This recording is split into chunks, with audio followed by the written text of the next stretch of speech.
Hello, everyone. Welcome to Dr. Bullus Podcast. I am getting better at this, as you could tell. Well, I hope so. I'm going to be myself today because I want to rant about how much it feels like Christianity is really behind the times. It's really behind the times, and we got to catch up. And I think I want to talk to some Christians. I really hope that you find this interesting and don't just change the channel, right? Because we really got to talk about this. Let's pray. Heavenly Father, I ask you that as we go into this, that you will guide our conversation. This podcast, you told me to do it because you asking me to talk so that people's minds can start thinking about stuff so that we could awaken to what you're calling us to do.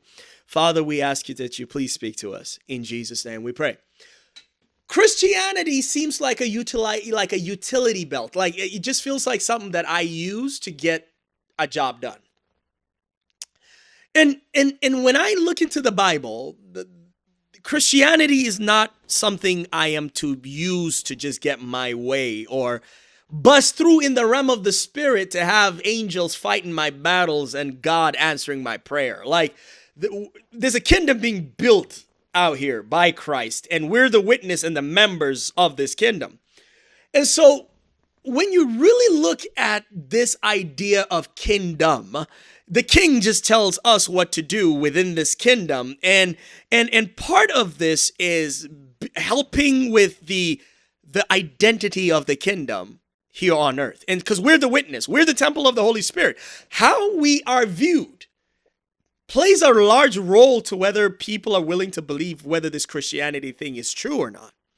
And part of the problem, especially when you're talking to scientists, is that Christianity just seems like some sort of neuro process. It's just like, your synapse, your brain is firing, your neural connections are just firing because, we evolved to, theory of the mind, or we know how to feel the presence of something else just because, it's a way of defending ourselves from the unknown. So we create this imaginary God and we depend on this God that we think is all knowing, because if we can depend on another agent that knows the mind of somebody else, then I won't have to be afraid, because whatever wickedness they're doing against me, this imaginary individual knows about it. So they will fight my battles, fight things I don't know. So when you look at what scientists think about what we even think, we look crazy. Now, funny enough, what was supposed to balance out what looks crazy was evidence.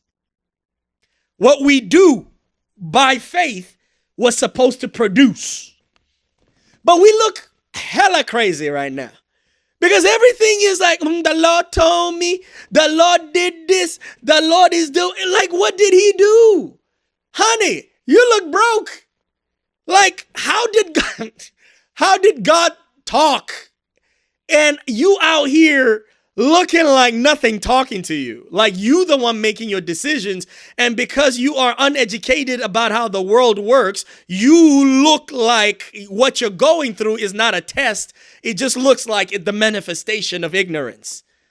That's the problem with the Christian faith or the people today. The faith is fine. Christ still works, but I don't think his people function anymore.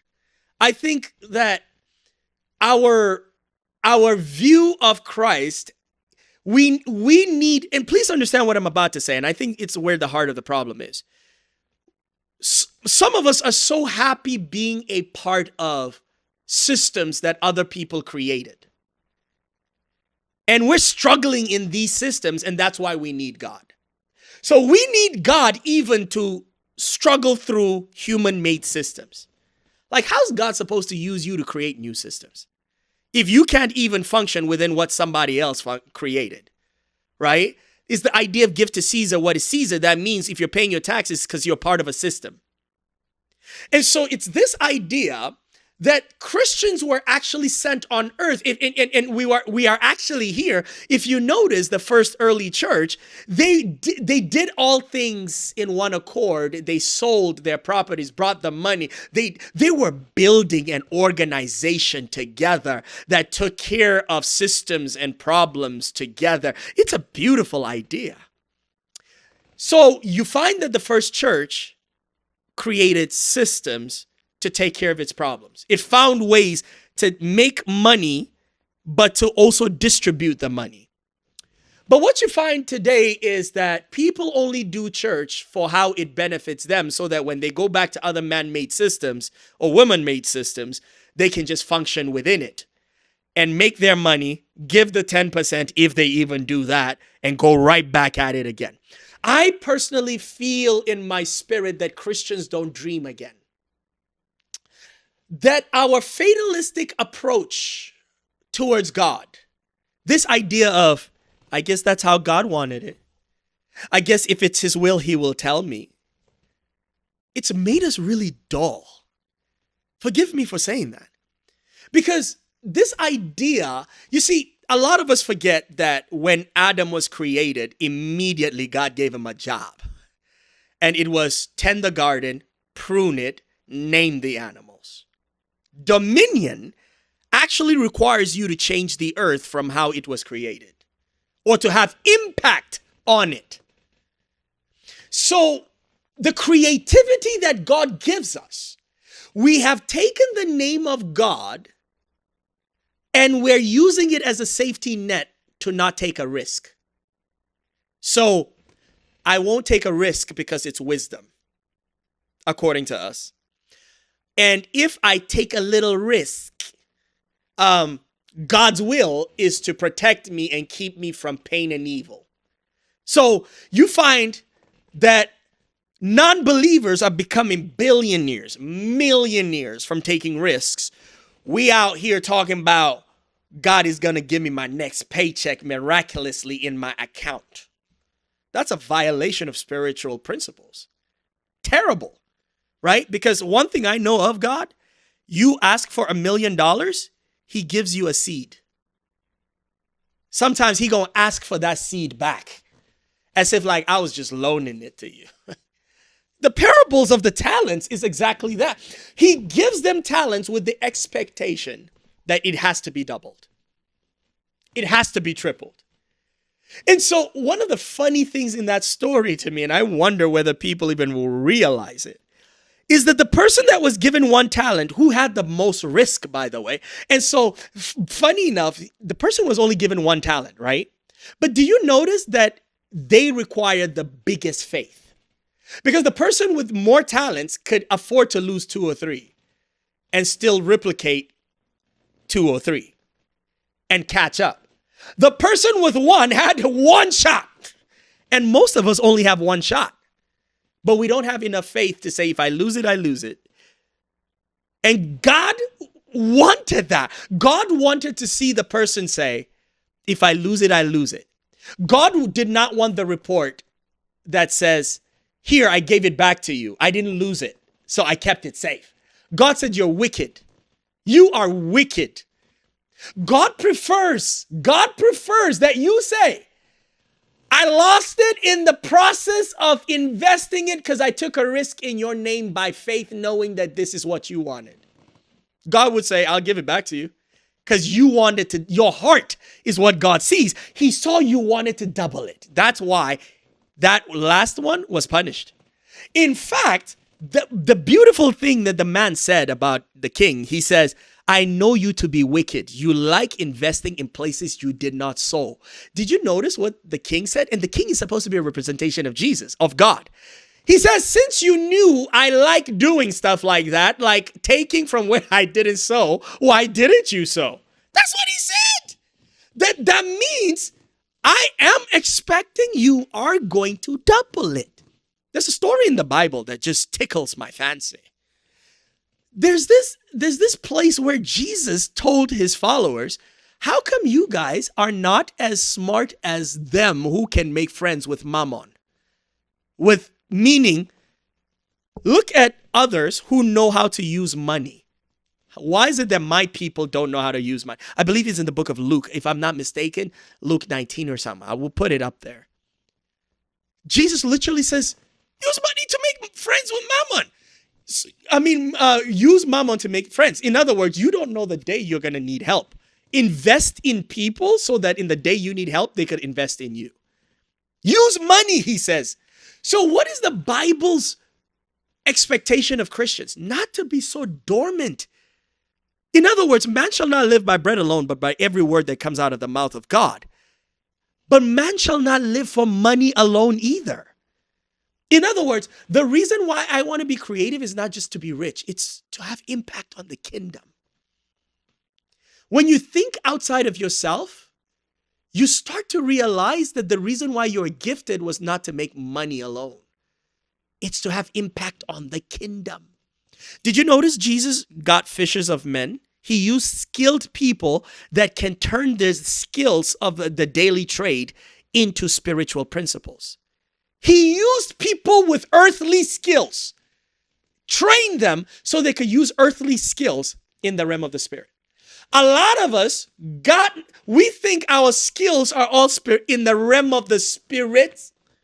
Some of us, our purpose is not bringing forth because we've not even used the skills we were given in the real world to learn how it works for it to translate back into the realm of the spirit. So we have AI now. The godfather of AI is going all around the world, preaching about it, talking about we need to stay away from this because we've built consciousness using the neural pathways of human beings. And anything that has consciousness consolidates power under itself. And when robots is beginning to be created, these consciousness would start to define to human beings what we are supposed to do. He says, in the short run, it seems amazing.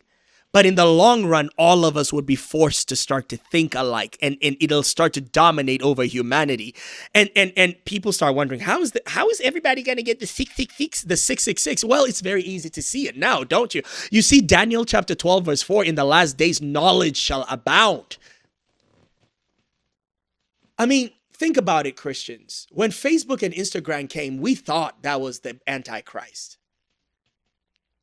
We are barely catching up to it, right? Now that we've caught up to Facebook, people like me have to leave Facebook because all y'all pastors and preachers are filling my inbox with messages.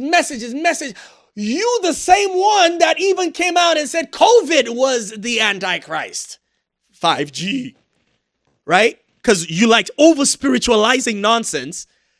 And because you have no clue, you know why we always spiritualize stuff like 5G and say it is because of 5G, it's COVID? Is because we are not within the industries of technology. We're sitting back. We think waiting for Christ is doing nothing but waiting for music to happen, trumpet. No, waiting for Christ is to be doing the works of the Father. In other words, those that will enter the kingdom of heaven are those that do the will of my Father. In other words, waiting for God looks like you are the light of the world. So we got 5G here. Everybody moving into 5G. We Christians are still adopting Facebook. We're still on Facebook while we're accusing 5G, while China already working on 8G. Right? We're Christians. Where are we?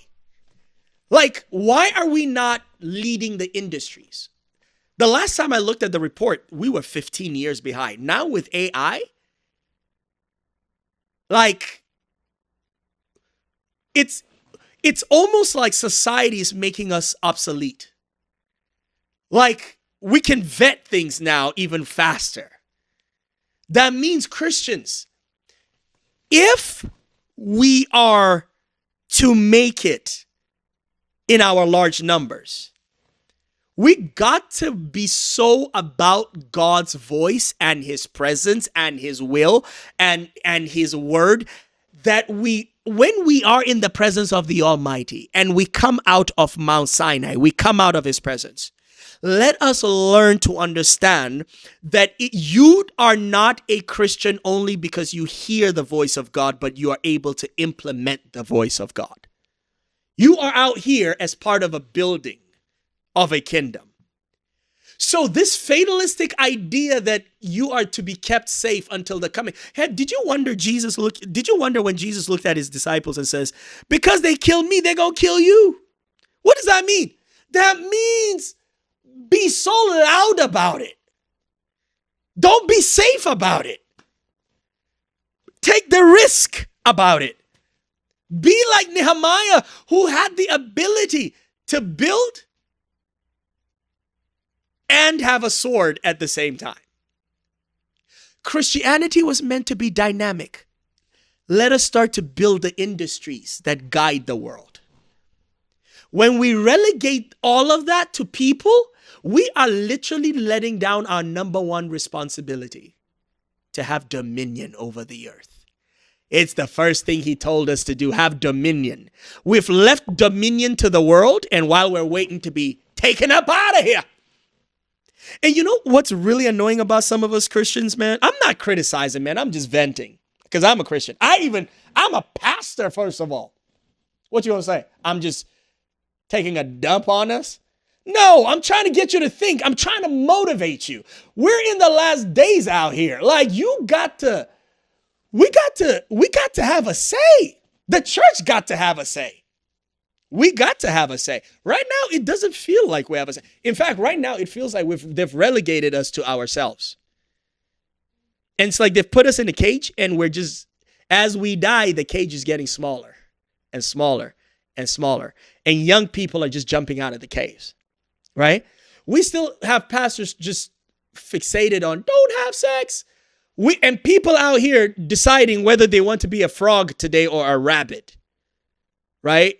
People are trying to figure out what does it mean to sleep with an AI robot, and you out here talking about, and righteousness is righteousness. But we as Christians have to expand even the idea of how we preach to encompass how sin is manifesting itself in its new manifestations. Did you notice that we don't even know how to put together the guardrails around AI? Where are Christians to even discuss what AI is and the codes that could be said by which perimeters could be placed around it so our kids don't have to be jacked up? So, if we're going to have dominion and make our presence felt, we can't roll over and feel weak and defeated. We got to lead the industries. What did God ask you to lead? And you out here talking about, I'm safe in his arms. Like, what did God say? Get up, go, jump. And you talking about, no weapon formed against me shall prosper. Some of us, the weapon that has formed against us and prospered is ourselves. It's prospering for show. That's why you still where you are, waiting for God to make you great. And greatness has already come and passed you on by. Because you waiting for manifestation of the gift, while the gift manifests in the marketplace. Christianity seems as though there is no evidence to the existence of God, not because God is not proven himself. It's just that the church has decided to crawl up into a fetal position in the heart of God, in the bosom of God. And that's not why we were created. We were created to learn in his presence and go back out there and take dominion. Please subscribe, share, put a comment down there, engage with me. I'm willing to engage all day long. And tell me the direction you want me to go or the concepts you want me to expound on. It'll be my greatest pleasure. But all I'm telling you today is dream. Dream again. You serve God. The God says, no eyes has seen, no ears has heard that which I have in store. I'm looking at some Christians. I've seen everything in their lives before. I've heard everything happening. That means you ain't living your purpose because no eyes has seen, no ears has heard. But I have. If you're that predictable, all you're trying to do is hide behind the gifts. I know what you're doing. I don't know what you're doing.